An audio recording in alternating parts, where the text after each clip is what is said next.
my 6. What's up, everybody? Welcome back to the most awesomest homesteading channel on the planet that has nothing whatsoever to do with homesteading off the grid. Don't worry, you'll get to see me right away on Piglet after the video. You didn't get to see me right up here on her because, well, like a dummy, I forgot to hit record before I started. And I was actually yapping for almost 5 minutes before I realized I was just talking to myself. But hey, that's normal.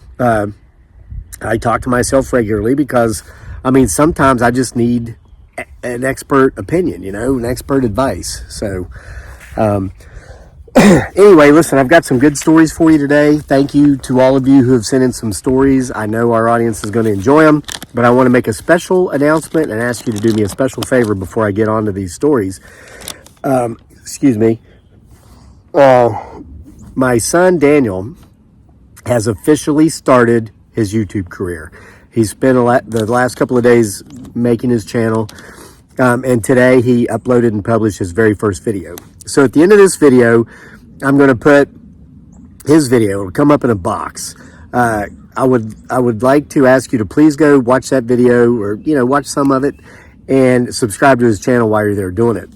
This is very endearing. So, quick story, then it's on with the stories.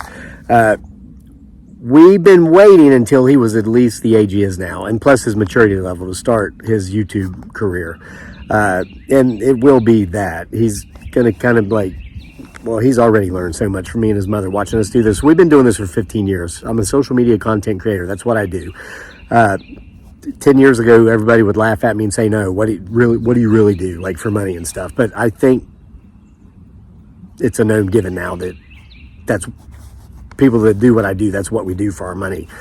I think most people understand that this is actually a career and an industry now, but it was still new back then, so I get it. A lot of people thought maybe it wasn't real or wouldn't last or whatever, I don't know.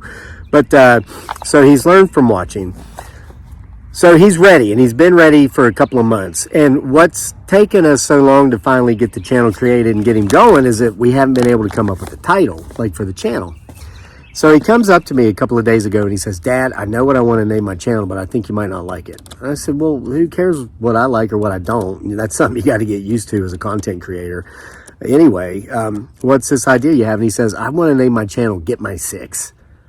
And he did. So the name of his channel is Get My 6. And I thought, man, that is endearing, because you know where that comes from. It comes from here. It comes from me. And for my son to want to name his channel after my trademark opening moniker thing is just incredible. Yeah, so I helped him make his first video. It's called A Day in the Life of a Homeschooled Athlete or something.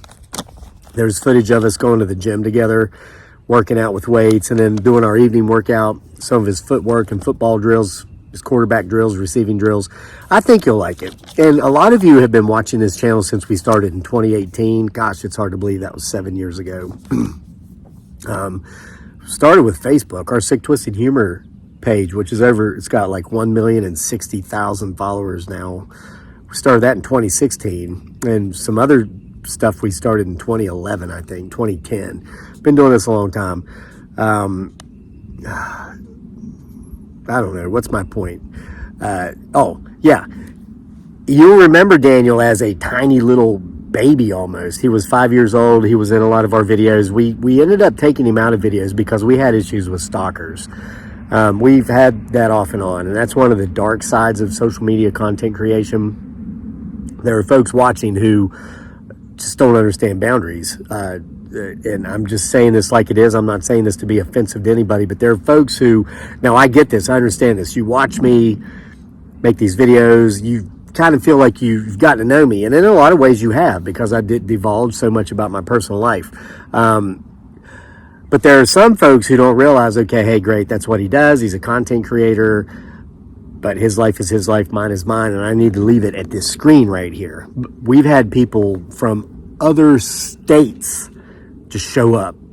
Yeah, we had to get law enforcement involved once. And so, yeah. And so we took him out of our videos for safety concerns.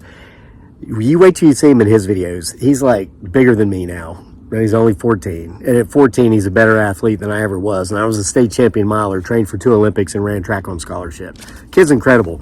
You ought to watch that video, especially towards the end, just to see how far he can launch that football. It's crazy.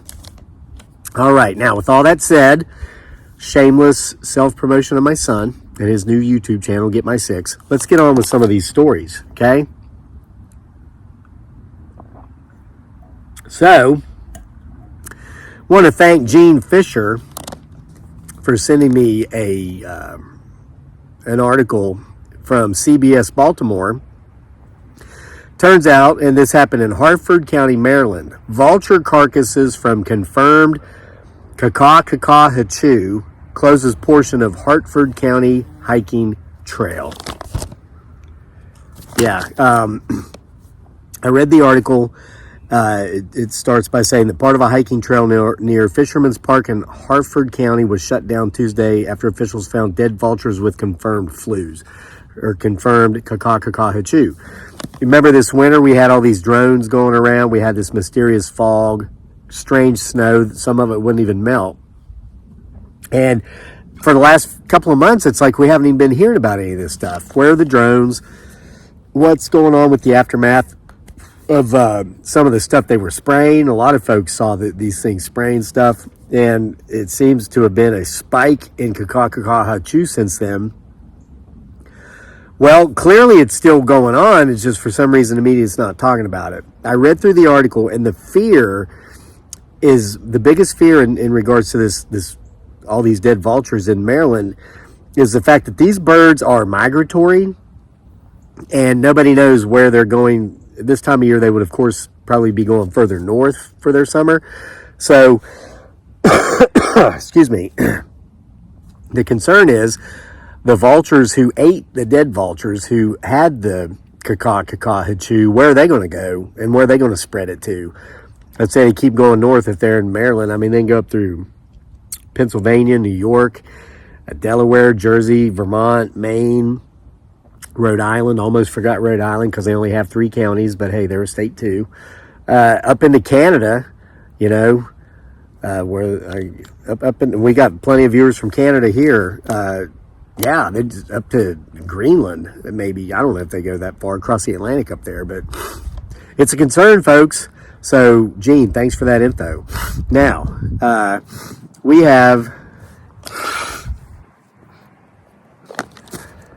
have the sniffles, and it's from the pollen. It's not the Kakahachu.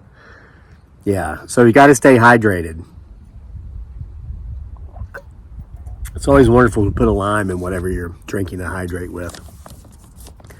So we've got another one from a regular contributor, Candace McCarthy.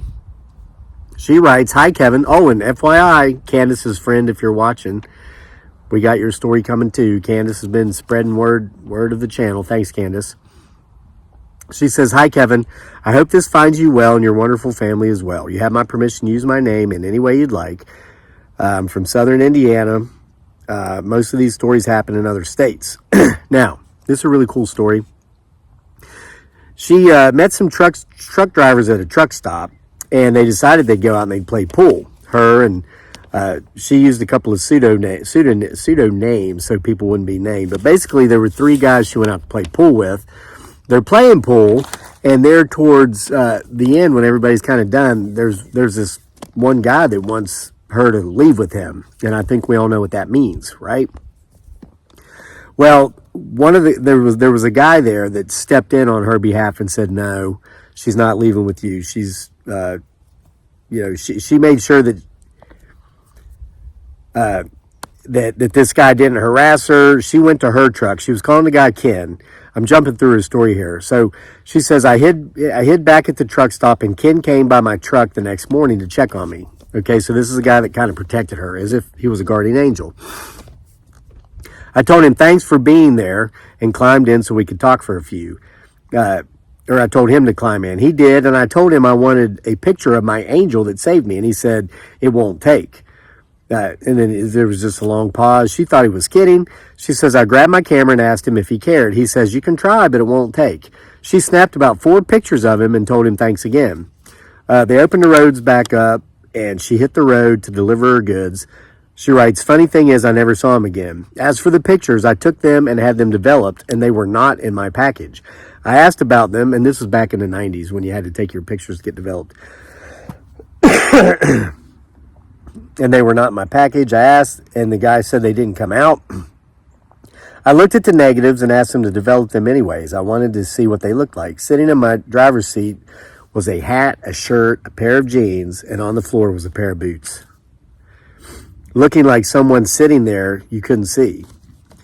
I have looked high and low for the pictures and negatives. I can't find them anywhere. This happened back in 1997 or so they've probably been thrown out.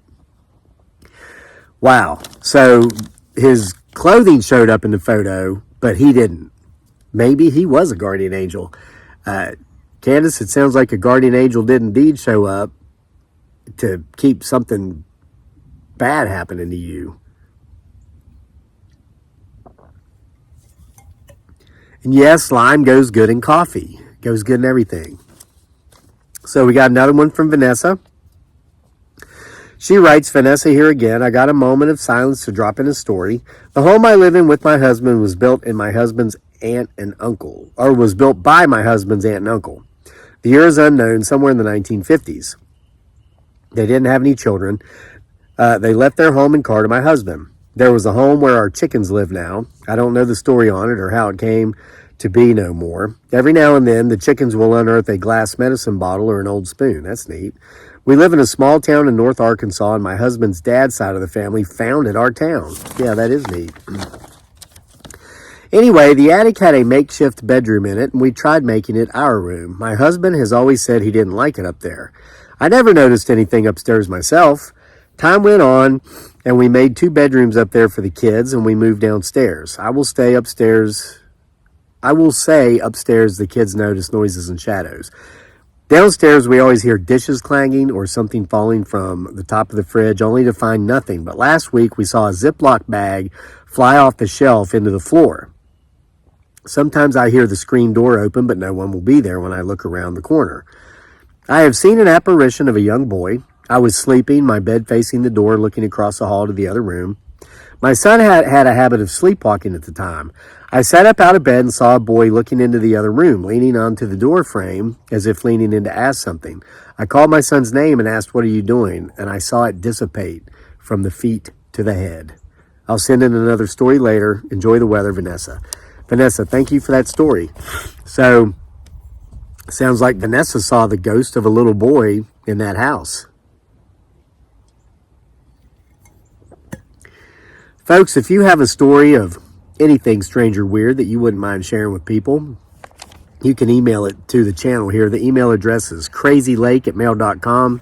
Stacy Wick, I got your email. I did mispronounce her name in the last video I made a couple of days ago. I was calling her Stacy Wiki.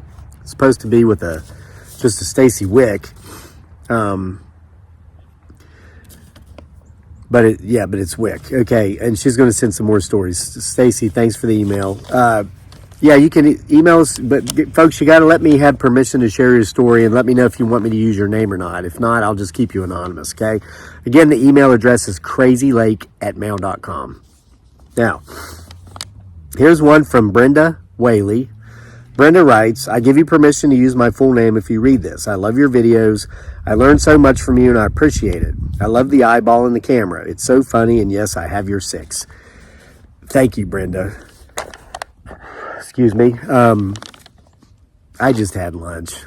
That's why I keep fighting with air. I clearly swallowed. My wife cooks so amazingly great that I eat too fast and I swallow air. So I apologize for that. Hey, Brenda, do me a job and support my son over at his channel, Get My 6. That should be easy for y'all to remember, right?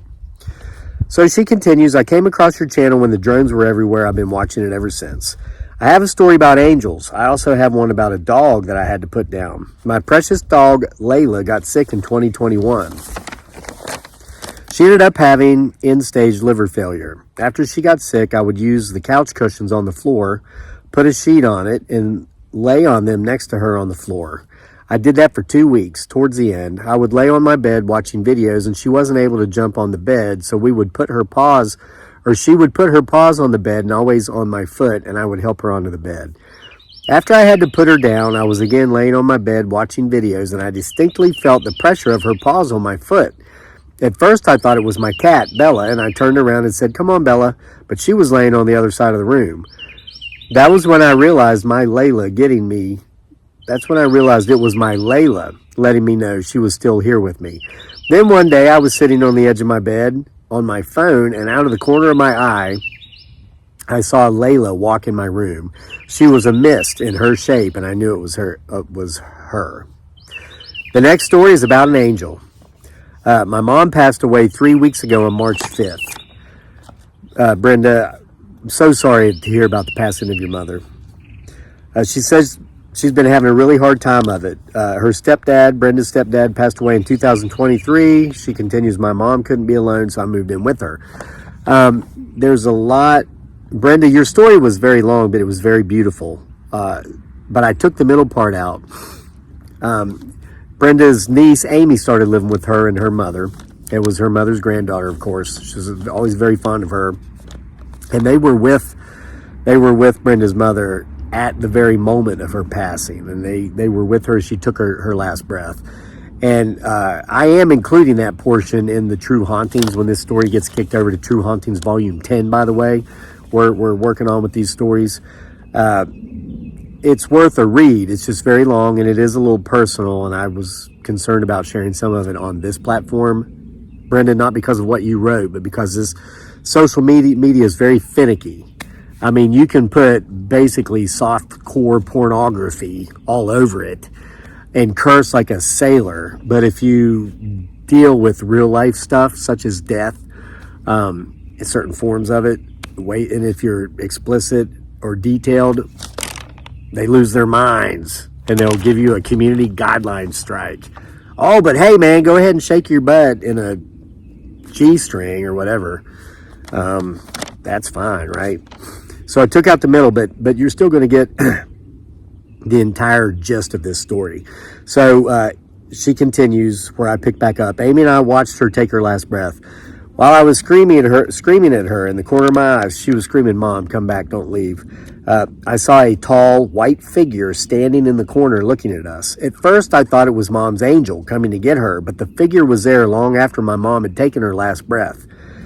Then I thought, she puts that in quotes, who clearly she means Jesus, I would expect, he was there to help me get through this trauma. I don't know why he was there, but I saw him. It was somehow comforting that I saw him. I am so grateful for the experience with my Layla and grateful to the angel that was there in our kitchen. God bless you and your family.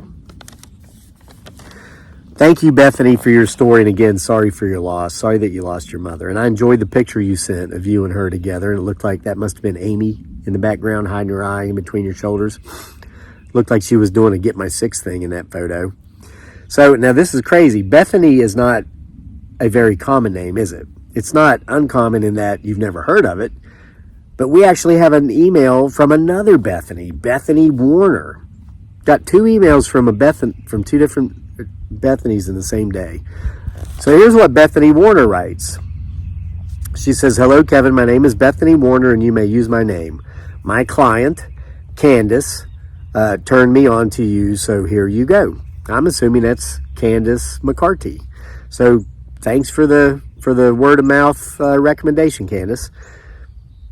Bethany Warner continues, "I have two stories I'd like to share. The first one was about 13 years ago. I was pregnant with my second child, and my husband at the time and I were laying in bed, and my son, who was 5 at the time, was in his room sleeping.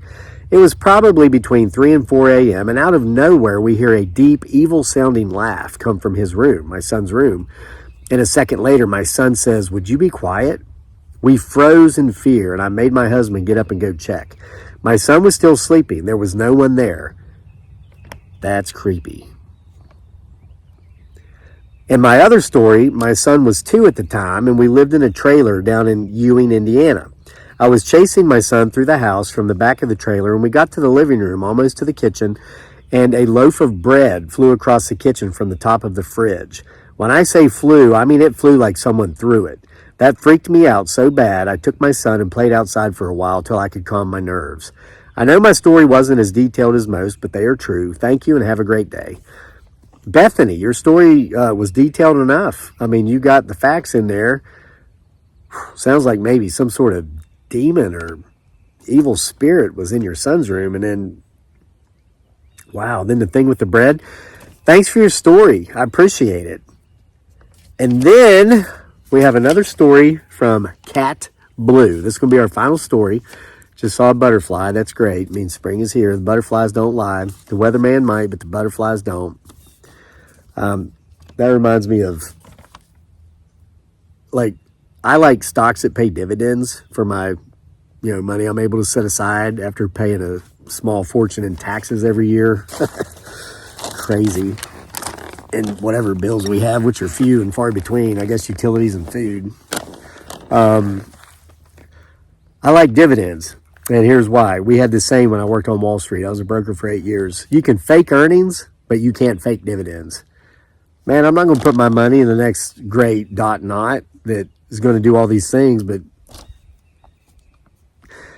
doesn't pay a dividend. But they say, oh, but our earnings are this much and we're reinvesting them back in the company. Yeah, okay, I've heard that before. Whatever. The butterfly reminded me of that. The weatherman might lie, but the butterflies don't.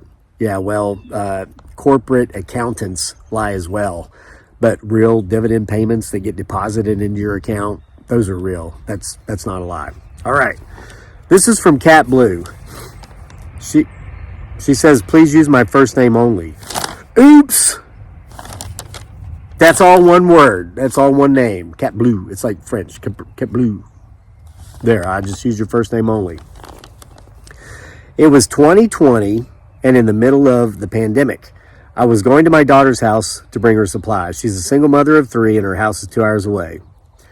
When I read that, I thought, man, that woman must stay exhausted. Continuing, that evening after I arrived, we all were getting ready to turn in. My oldest grandson was in the shower. Then he suddenly screamed, Meemaw. I ran into the bathroom and asked him, are you okay? He said, no, I saw a witch and she's in here. So I stayed with him per his request. Lucas was 7 at the time. We all slept in the same bed that night, my daughter and I plus my 3 grandbabies. We were all terrified. I left 2 days later when everything calmed down. That night when I got home, I was so tired I went to bed. Then the next day I woke up covered in sweat. Excuse me. Daggone rabbit adobo. Fresh rabbit adobo. Oh my God, it's delicious. I don't know if you've ever eaten any Filipino food, pork adobo or chicken adobo. My beautiful bride Dearly, aka Giggly Girl, makes rabbit adobo with the wild white cottontail rabbits that we harvest around here, and it is delicious. I know you're jealous now. Let me finish with the story, but that's why it was so good. I just kept eating it so fast. Okay. So she woke up wet with sweat, covered in sweat. Her heart was pounding from the dream I had, she writes. I saw the witch. She and I were fighting. I had a sword in my hand and she was casting her spells at me. The battle was so real. I was screaming at her and telling her to leave my family alone. She continued with her spell casting and laughed at me. I raised my sword and cut off her head. I felt like a gladiator. I killed her. She's gone. I'm not sure if it was the spirit world or what really happened that night. My experience was real, and I've told my daughter. My grandson Lucas hasn't seen the witch since. Thank you for your channel, Catherine. P.S. I wonder if others have had experiences like mine. Folks, let us know. Let us know in the comment section if you've had experiences like Catherine, who doesn't have a last name. All right, I never said it.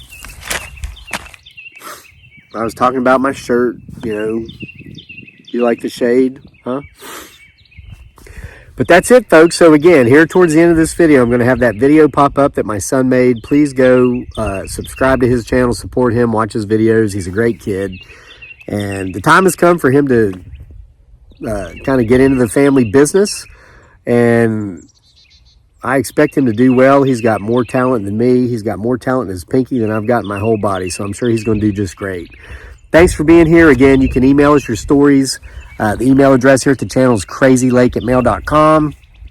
All these stories and many, many, many, which you don't hear because we simply don't have time to read them all, get compiled into book collections. It's called True Hauntings, People's Personal Experiences with Real paranormal events, ghosts, UFOs, abductions, cryptids like Bigfoot, Sasquatches, aliens. It's all in there. They're great. We're up to working on volume 10 right now. They're available on Amazon in both print and Kindle. Thanks for supporting us here. Thanks for supporting us on our Homesteading Off the Grid Facebook channel and our Sick Twisted Humor Facebook channel. If you like Piglet, you should go over to Sick Twisted Humor on Facebook. I make a lot of footage of me riding Piglet in the backdrop of my reels, where I say some things that are funny, some things that are just piss people off, but those get most of the views because strangers love to argue with each other in the comment section on social media. And that helps us content creators because that boosts us we've got in the last 2 weeks 172 million views on that Facebook page. It's crazy.